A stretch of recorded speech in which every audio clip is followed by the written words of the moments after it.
Nous, cinéastes, sommes libres désormais. Usons de cette liberté, même si elle est à l'heure présente plus théorique qu'effective, et le restera toujours de quelque manière.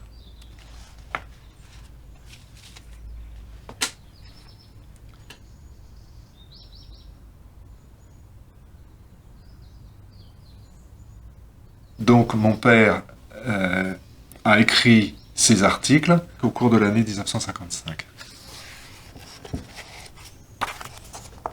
La vie parfaite ne peut être sujet de fiction et n'a pas de vide à combler par la fiction.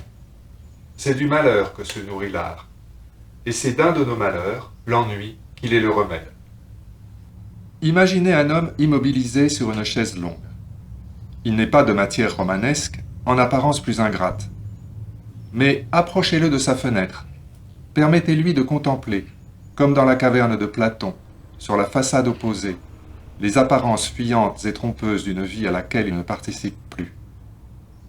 Par ce chemin, celui que suit Hitchcock dans Fenêtre sur cour, la fiction annexe un nouveau thème. Se retournant sur soi, elle proclame l'importance qu'elle a dans l'existence de chacun.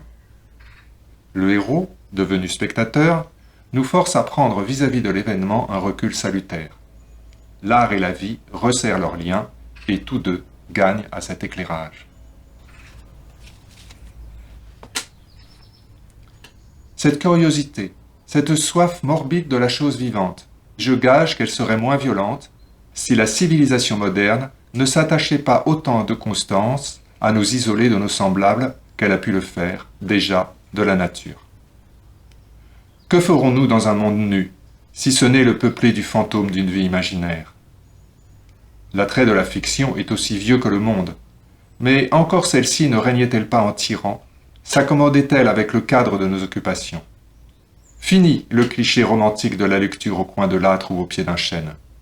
Bientôt, la télévision nous aura conduit à un isolement quasi total.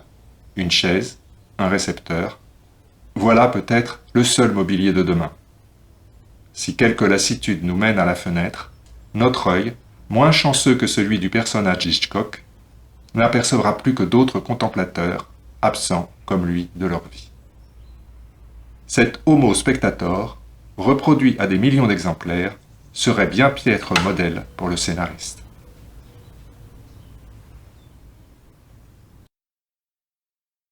Suis-je classique? Suis-je moderne?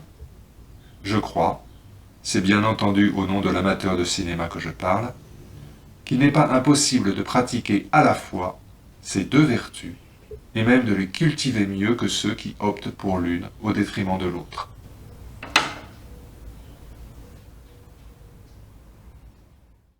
Un grand espoir est né avec l'architecture moderne. L'espoir d'un monde neuf, net, clair, fait à la mesure de notre plaisir, de notre soif de liberté. Mais celle-ci remplit-elle convenablement sa mission si elle est, même contre son gré, à l'origine de cet isolement dont souffre l'homme d'aujourd'hui?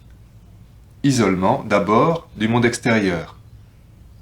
Nos magiciens modernes, riches de mille techniques, peuvent faire jaillir de terre tout ce qu'il leur plaira. Je souhaite que cette liberté favorise les plus grandes audaces.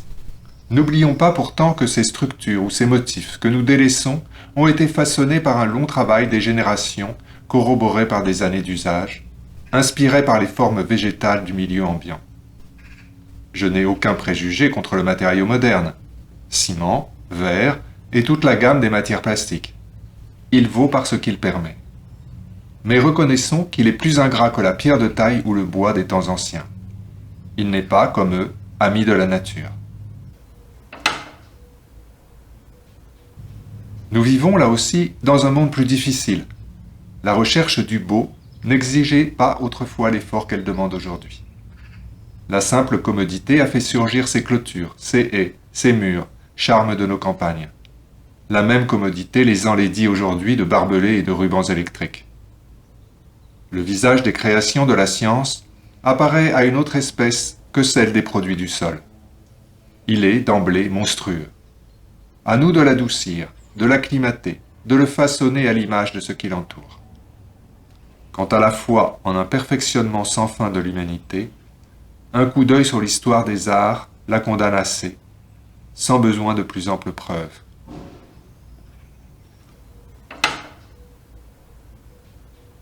Je suis fort porté à croire que le mal propre à notre époque a pour origine un contresens que nous commettons sur cette notion d'ordre, dont les philosophes ont fait le fondement de celle du beau. Ordre reposant sur l'uniformité et non la diversité, ainsi que la nature nous l'enseigne. Passons à une autre réserve. Non seulement notre siècle raréfie nos contacts avec le monde, nous fait lecteurs de cadrans et non observateurs directs, mais, contrairement à l'opinion répandue, le citoyen moderne participe beaucoup moins que ses ancêtres à la vie de la communauté. Nous sommes, bien sûr, mieux informés. Nous avons décuplé, centuplé la portée de nos sens. Mais où est le gain si nous ne savourons plus le plaisir de les exercer directement? Nous rentrerons chez nous, non pour oublier le monde, mais le retrouver sur l'écran et dans le haut-parleur.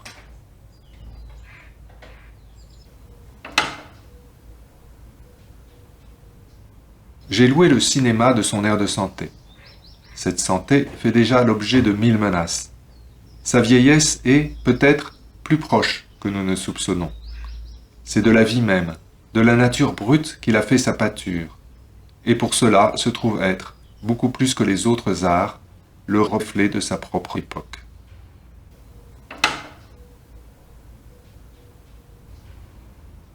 Je crains donc que l'âge technique, sous lequel il va vivre, ne soit beaucoup plus pauvre de matière que celui où il a grandi. Il a su nous montrer la beauté de machines ou instruments, fidèles auxiliaires de l'homme, obéissant à ses moindres mouvements, bref, lui empruntant un peu de sa démarche. En revanche, quel spectacle plus inquiétant, plus morne, que celui d'un mécanisme autonome. Comment l'écran, si apte à peindre les secrètes affinités de l'esprit et de la chair, s'accommodera-t-il de tous les robots qu'on nous promet? Être moderne? Oui. Je dirais simplement que la norme classique, si souvent invoquée par moi au cours de cette étude, n'était pas si tyrannique qu'elle ne savait supporter la particularité, donner son prix à l'exception, à l'individuel, faire du divers, non un obstacle, mais un tremplin, presque sa raison d'être. Mon enquête n'aura pas été inutile si, entre l'anarchie et une idée grégaire de l'ordre auquel soit les uns, soit les autres nous condamnent, elle a pu découvrir une voie moyenne, riche encore de promesses. M'appuyant sur les productions d'un art encore dans la force de l'âge, j'espère éviter le reproche d'avoir pris pour la réalité quelques vœux de mon esprit. C'est parce que le cinéma existe, que je l'admire et l'aime, que mes méditations ont été conduites à prendre un tel cours.